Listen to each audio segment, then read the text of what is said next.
अभी तक मैं जो बात कहता था और कई बार मैंने उसको साबित भी किया है कि उत्तर प्रदेश में कानून व्यवस्था सत्ता की चौखटों पे दम तोड़ चुकी है।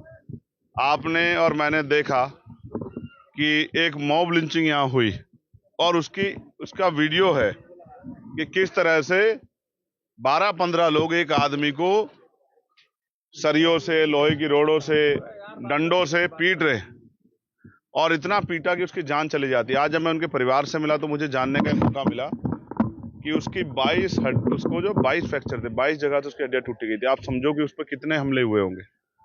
और फिर उसको न्याय देने की बजाय जो लोग नामजद हुए उनको गिरफ्तार करने की बजाय अभी 6 से ज्यादा लोग जो हैं जो खुले घूम रहे हैं, अपनी दुकानों पे काम कर रहे हैं, लेकिन पुलिस ने उनको गिरफ्तार नहीं किया। जो कि पुलिस ने, आप समझिए, सरकार में अगर किसी मुसलमान के साथ मॉब लिंचिंग हो या दलित के साथ या पिछड़े वर्ग के साथ, आदिवासी वर्ग के साथ मॉब लिंचिंग हो और पुलिस तत्काल कार्रवाई करे तो कार्रवाई आप समझिए इतनी जेन्युइन होगी कि सब कुछ जांच परख के किया जाएगा, किसी का भी नाम फालतू ना हो जाए।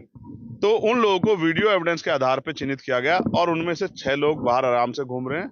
उल्टा 11 दिन बाद इन्हीं के परिवार पे के 7 लोगों पे मुकदमा दर्ज कर दिया गया कि भाई ये लोग उसके साथ शामिल थे, जबकि सच ये है कि ये लोग अपने अपने कामों पे अपने अपने घर थे, ये वहां थे भी नहीं। तो मैंने यहाँ के कप्तान साहब से ये मांग की है कि वो घटना को दोबारा चेक कराएं। हो सकता है इनके साथ चंद्रशेखर आजाद भी वहां हो, और अगर चंद्रशेखर आजाद भी उनकी नजरों में, यहाँ की सत्ता के लोगों की नजरों में आ जाए कि वो भी थे, तो एक मुकदमा दर्ज चंद्रशेखर आजाद पे भी इनके साथ कर दे, सप्लीमेंट्री लगा के। और जब इनको जेल भेजना हो तो मुझे बता दे, मैं भी इनके साथ जेल चलूंगा। क्योंकि अगर आप न्याय नहीं दे सकते और इस वर्दी की गरिमा को भी नहीं बचा सकते तो आपको कुर्सी पे बैठने का कोई अधिकार नहीं।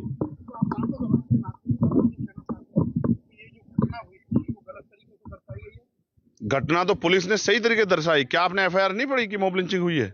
लेकिन उसके बाद 11 दिन बाद जो मुकदमा हुआ, 11 दिन बाद सत्ता के संरक्षण में, सत्ता के दबाव में जो मुकदमा हुआ, वो कई जनता से दूर छिपा हुआ थोड़ा ही है। वो तो सबके सामने है कि वो मुकदमा किसके दबाव में हुआ। और अगर सही घटना थी तो पुलिस ने पहले दिन, दूसरे दिन, तीसरे दिन, चौथे दिन, 5वें दिन मुकदमा क्यों नहीं दर्ज किया? 11वें दिन मुकदमा दर्ज करने का मतलब ये है कि कुछ लोगों को, सत्ता में बैठे कुछ लोगों ने इतना दबाव दिया कि हमारे अधिकारी जो है उनके आगे कमजोर पड़ गए और वो संविधान की रक्षा नहीं कर पाए। वो अपने जो उन्होंने संकल्प लिया था, प्रतिज्ञा की थी, उसकी रक्षा नहीं कर पाए। उन्होंने एक झूठा मुकदमा जो है दर्ज कर दिया। मैं उनसे मांग करूंगा कि इस झूठे मुकदमे को खारिज किया जाए, खत्म किया जाए, और जो आरोपी हैं जो अभी खुलेआम घूम रहे हैं उनको जो है गिरफ्तार करके जेल भेजा जाए। आप क्या करेंगे?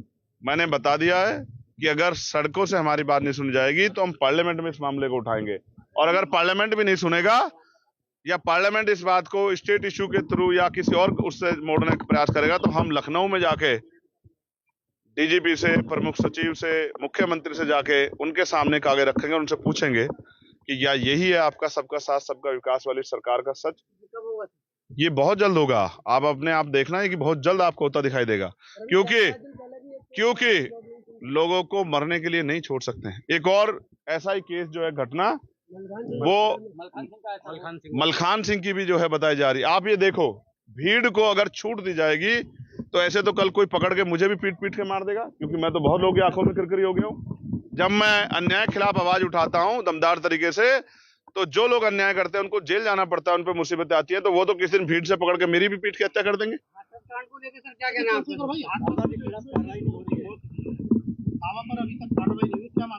देखो, एक तरफ बाबा पे कार्रवाई नहीं हो रही है, दूसरी तरफ घर में बैठे लोगों, निर्दोष लोगों पे कार्रवाई हो रही है। पहली बात तो ये पुलिस और प्रशासन का फेलियर था, जिसको किसी भी कीमत पे भुलाया नहीं जा सकता। इतनी बड़ी भीड़ इकट्ठा हो रही है तो एलआईयू क्या कर रही थी, इंटेलिजेंस क्या कर रही थी, उनके पास इसकी क्यों जानकारी नहीं थी? और जानकारी थी तो उन्होंने उचित व्यवस्था क्यों नहीं की? मुझे ऐसा लगता है कि प्रशासन और पुलिस और सरकार ये जानती है कि वहां वंचित वर्ग की महिलाएं ज्यादा जाती हैं, वहां गरीब लोग ज्यादा जाते हैं, तो वो मर भी जाएंगे तो क्या फर्क पड़ेगा? अगर ये उनकी जान की वैल्यू समझते, जैसे कोई वहां वीआईपी जाता तो वहां एक वीआईपी के लिए कई हजार पुलिस फोर्स लगा के व्यवस्था कर दी जाती, तो उनकी, उस गरीबों की उसमें कोई वीआईपी नहीं था। तो गरीब अगर 100-125 मर भी गए तो सरकार को इससे क्या फर्क पड़ता है? 2-2 लाख रुपए का मुआवजा, क्या कितना पैसे का मुआवजा दिया है? मुआवजा कितने पैसे का दिया? तो ये बताओ, एक आदमी की जान की कीमत 4 लाख रुपए होगी सरकार के घर में। तो भाई कौन बचा रहा है ये भी बता दो बस। बाबा को बाबा जी बचा रहे हैं, हम तो नहीं बचा रहे।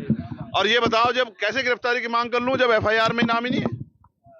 आप बताओ ना, जब एफआईआर में नाम नहीं है तो कैसे गिरफ्तारी कर लेगी सरकार? लेकिन यहाँ तो झूठी एफआईआर भी हो रही है। यही मैं आपको सच बता रहा हूँ। मैं जाऊंगा, पीड़ित परिवार से मिलूंगा और मैं मुख्यमंत्री से और प्रधानमंत्री से मांग करता हूँ। वो तो बहुत धार्मिक लोग हैं, ये तो सिर्फ धर्म के लिए गए थे, भोले बाबा के उसमें गए थे सत्संग में, कि भाई इनकी जिंदगी अच्छी हो जाए, इनकी गरीबी, बेबसी, लाचारी, बीमारी खत्म हो जाए। तो ये तो आप ही की विचारधारा से के साथ खड़े हैं, तो कम से कम इनको तो 25-25 लाख रुपए का मुआवजा देके इनके परिवारों को तो अपने पैरों पे खड़े होने का वो दो। अगर आप ऐसा नहीं करते तो ये भी माना जाए कि आप ये जो धर्म की बात करते हो ये अपनी राजनीति के हिसाब से करते हो। क्या लगता है कि औरंगजेब के परिवार को प्रेशर बनाना चाहिए? अगर धार्मिक आयोजन हुए, लोग मरे, तो प्रदेश सरकार को जिम्मेदारी लेनी चाहिए। बिल्कुल जिम्मेदार लेनी चाहिए, बिल्कुल जिम्मेदार लेनी चाहिए। अब तो अभी देखिए कावड़ का त्योहार आ रहा है, धार्मिक आयोजन आप कराएंगे पूरी व्यवस्था से, तो धार्मिक आयोजन आपकी सरकार और आपके विचार में तो बहुत मेल है। तो इसलिए मैं सरकार से कहूंगा कि वो इनको गरीब, दलित, पिछड़े वर्ग की महिलाएं समझ के, गरीब परिवारों की महिलाएं समझ के इनके साथ खिलवाड़ ना करें और कम से कम 25-25 लाख रुपए का मुआवजा इन परिवारों को दें। क्या लगता है औरंगजेब के? और मैंने उसमें अपनी बात रखी है, मैंने कहा है कि उन पे सख्त से सख्त कार्रवाई की जाए, उसकी जांच हो, सीबीआई जांच। और मैं आप सोचो किसी की भी हत्या हो सकती है आज देश में, जिस तरह कानून व्यवस्था है किसी की भी हत्या हो सकती है, कोई है सलामत नहीं है। और मैं तो आपके सामने खड़ा हूं, आज 1 साल हुआ है, मेरी भी हत्या होगी होती, 4 गोली मेरे ऊपर चली थी। कानून व्यवस्था उत्तर प्रदेश में ऐसी ही है। मैं क्या कह रहा हूं, अब मैं असुरक्षित या सुरक्षित, मैं जनता के बारे में सोच रहा हूं।